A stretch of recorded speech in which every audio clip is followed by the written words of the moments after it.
Daily current affairs MCQ से संबंधित आज के इस वीडियो में आपका स्वागत है। ये रहा आज का पहला सवाल कि पशुपालन और डेयरी विभाग के पास उपलब्ध आंकड़ों के अनुसार 2022 और 2023 में गांठदार त्वचा रोग से इस यह खाली स्थान है, इसको भरना है। तो अधिक मवेशियों और भैंसों की मृत्यु हो गई थी। ऑप्शन ए 1 लाख से अधिक, बी 2 लाख से अधिक, सी 3 लाख से अधिक और डी 4 लाख से अधिक। तो इसका सही जवाब है ऑप्शन बी 2 लाख से अधिक मवेशियों और भैंसों की मृत्यु हो गई थी गांठदार त्वचा रोग से 2023 में। और यह जानकारी दी है पशुपालन और डेयरी विभाग। तो इसका यह कहना है कि जो भी आंकड़े उपलब्ध हुए उन उपलब्ध आंकड़ों के अनुसार 2022 और 2023 में गांठदार त्वचा रोग से 2 लाख से अधिक मवेशियों और भैंसों की मृत्यु हो गई थी। रही बात गांठदार त्वचा रोग की या लंपी स्किन डिजीज की, तो संक्षेप में LSD या मवेशियों और भैंसों के pox virus lumpy skin disease virus के संक्रमण के कारण होता है। और सबसे पहली बार इसे देखा गया 1929 में, और यह देखा गया जाम्बिया में, जब वहां पर यह महामारी के रूप में फैला था। इसके संचरण की अगर हम बात करें तो यह बीमारी मवेशियों में मच्छरों, मक्खियों, जूं और ततैया के सीधे संपर्क से और दूषित भोजन और दूषित पानी से भी यह फैलता है। इससे रिलेटेड कंसर्न यह है कि यह बीमारी सीधे तौर पर डेयरी व्यवसाय को प्रभावित करती है। और अगर भारत की बात करें तो डेयरी व्यवसाय के संदर्भ में भारत लगभग 210 मिलियन टन सालाना के साथ दुनिया का सबसे बड़ा दूध उत्पादक है। तो इसलिए अगर यह डिजीज मवेशियों को प्रभावित करती है तो यह भारत के डेयरी उद्योग के लिए सही नहीं है। अब इससे संबंधित उपचार एवं टीका कौन सी है, तो वह है लुम्पी प्रोवेकेंट।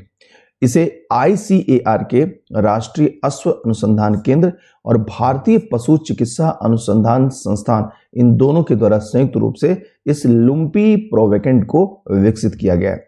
बढ़ते हैं अपने अगले सवाल की ओर। ये रहा अगला सवाल। सवाल है यहाँ पर कि हाल ही में खबरों में रहा JN.1 यह क्या है?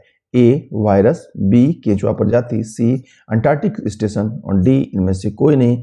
इसका सही जवाब है ए वायरस। आइए देखते हैं इसकी व्याख्या को। तो इसकी व्याख्या के अंतर्गत हम यहाँ पर यह देख रहे हैं कि कई देशों में जो कोविड के मामले हैं वह बढ़ रहे हैं। तो इन मामलों के बढ़ने पर विश्व स्वास्थ्य संगठन ने JN.1 स्ट्रेन को वेरिएंट ऑफ इंटरेस्ट के रूप में टैग किया है। और यह जो टैग करने की बात है उसके अंतर्गत यह है कि विश्व स्वास्थ्य संगठन, उसके अलावा जो अन्य सार्वजनिक स्वास्थ्य एजेंसियां हैं, वह संभावित प्रभाव के आधार पर, मतलब यह आगे प्रभावित कर सकता है, तो उसके आधार पर वेरिएंट को वर्गीकृत करने के लिए यह एक प्रणाली का उपयोग करती है। उदाहरण के रूप में देखिए, वेरिएंट ऑफ इंटरेस्ट और वेरिएंट ऑफ कंसर्न, जो किसी भी स्ट्रेन के साथ जुड़ा होता है उसकी प्रकृति के आधार पर।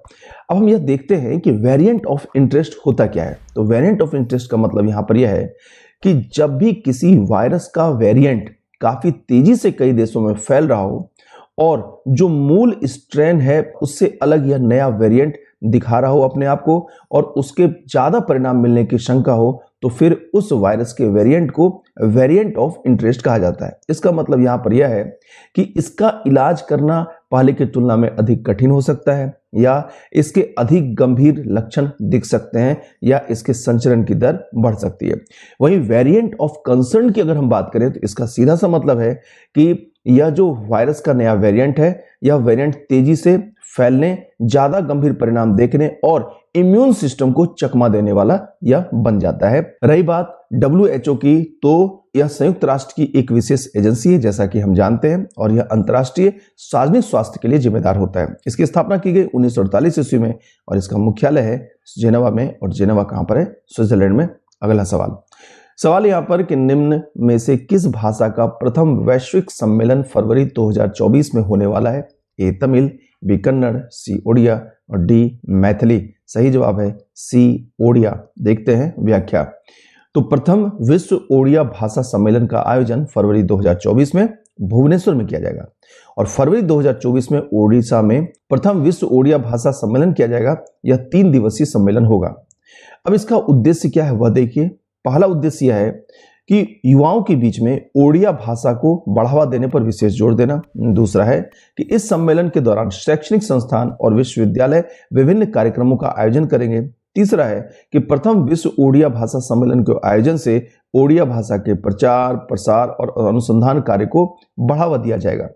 अगर हम ओडिया भाषा की उत्पत्ति की बात करें तो पहली बात तो यह कि यह ओडिशा प्रांत में बोली जाने वाली एक प्रमुख भाषा है। दूसरी बात यह कि यह ओडिशा के राज्य सरकार की राजभाषा है। तीसरी बात यह है कि यह भाषाई परिवार के तौर पर एक आर्य भाषा है और ओडिया भाषा का आधुनिक बांग्ला, मैथिली, नेपाली और असमिया भाषाओं से निकटता का संबंध है। और लिखित ओडिया भाषा का प्राचीनतम उदाहरण है मादला पांजी, मतलब ये पुरी के जगन्नाथ मंदिर की एक पंजिका है। तो यह मादला पांजी में मिलता है, जिन्हें ताड़ के पत्तों पर लिखा गया था।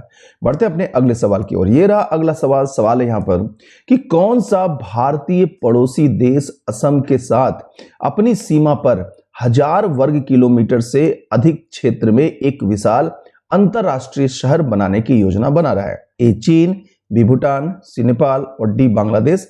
इसका सही जवाब है ऑप्शन बी भूटान। आइए देखते हैं इसकी व्याख्या को। तो इसकी व्याख्या के अंतर्गत हम यहाँ पर यह देख रहे हैं कि भूटान असम की सीमा के साथ जो है वो अपनी सीमा पर 1000 वर्ग किलोमीटर से अधिक क्षेत्र में एक विशाल अंतरराष्ट्रीय शहर बनाने की योजना बना रहा है और ये है भूटान। और 17 दिसंबर को भूटान के राजा जिग्मे खेसर नामग्याल वांगचुक, इन्होंने थिम्पू में इस परियोजना की घोषणा की। अब यहां पर यह है कि इस परियोजना को भारत के उत्तर पूर्वी राज्यों के माध्यम से दक्षिण एशिया को दक्षिण पूर्व एशिया से जोड़ने वाले एक आर्थिक गलियारे के रूप में प्रस्तुत किया जा रहा है। आपको इसके साथ यह भी जानकारी दे दें कि भारत और भूटान ने असम के कोकराझार और भूटान के गैलेफू तक पहली भारत भूटान रेलवे लाइन बनाने पर दोनों देश सहमत हुए हैं, जो समय के साथ क्या करेंगे, सड़क मार्गों और सीमा व्यापार और असम और पश्चिम बंगाल में क्रॉसिंग पॉइंट से भी जुड़ जाएंगी। तो काफी महत्वपूर्ण होगा इससे भारत और भूटान के बीच के जो वैदेशिक संबंध है वो। चलिए बढ़ते हैं अपने अगले सवाल की ओर। अगला सवाल यहां पर यह है कि अब्देल फतह अल सीसी ने चुनाव में 89.6% वोट हासिल करके किस देश में तीसरा राष्ट्रपति चुनाव जीता? ए इजराइल, बी सऊदी अरब, सी जॉर्डन और डी मिस्र। इसका सही जवाब है ऑप्शन डी मिस्र। आइए देखते हैं इसकी व्याख्या। क्या नाम है इनका? अब्देल फतह अल सीसी। तो इन्होंने हाल ही में मिस्र में हुए राष्ट्रपति चुनाव में 89.6% वोट को प्राप्त करके मिस्र में तीसरा राष्ट्रपति चुनाव इन्होंने जीता है। अब मिस्र के राष्ट्रपति के तौर पर उनका यह कार्यकाल 6 साल का होगा, लेकिन अब्देल फतह अल सीसी ने उस समय में मिस्र का चुनाव जीता है या तीसरी बार मिस्र के राष्ट्रपति चुने गए हैं जब मिस्र में धीमी गति से आर्थिक संकट बढ़ रहा है और मिस्र आर्थिक संकट का सामना कर रहा है। और साथ ही साथ इजराइल हमास के इस वर्तमान युद्ध में गाजा में जो हमेशा से युद्ध का जोखिम लगा रहा है, तो उस जोखिम का प्रबंधन करने की भी कोशिश मिस्र कर रहा है। वह इसलिए क्योंकि यहां पर हम क्या देख रहे हैं, यह है सिनाई प्रायद्वीप और इस सिनाई प्रायद्वीप को अगर हम देखें तो यह कहीं ना कहीं गाजा की सीमा के साथ सटा हुआ है। अब जरा एक नजर इन पे डाल लीजिए। यह है मिस्र के तीसरी बार निर्वाचित हुए राष्ट्रपति। मिस्र में 10 से 12 दिसंबर तक 3 दिनों तक वोटिंग हुई थी और इसमें ये तीसरी बार राष्ट्रपति चुने गए। इससे पहले 2014 में और 2018 में वो राष्ट्रपति चुने गए थे और दोनों बार उनको मिला था 97% वोट या 97% वोट। तो इस प्रकार डेली करंट अफेयर्स एमसीक्यू से संबंधित आज के इस वीडियो को हम ये समाप्त करते हैं। फिर मिलेंगे नई जानकारी के साथ। नमस्कार। Don't forget to like, share and subscribe to our channel and press the bell icon to never miss an update.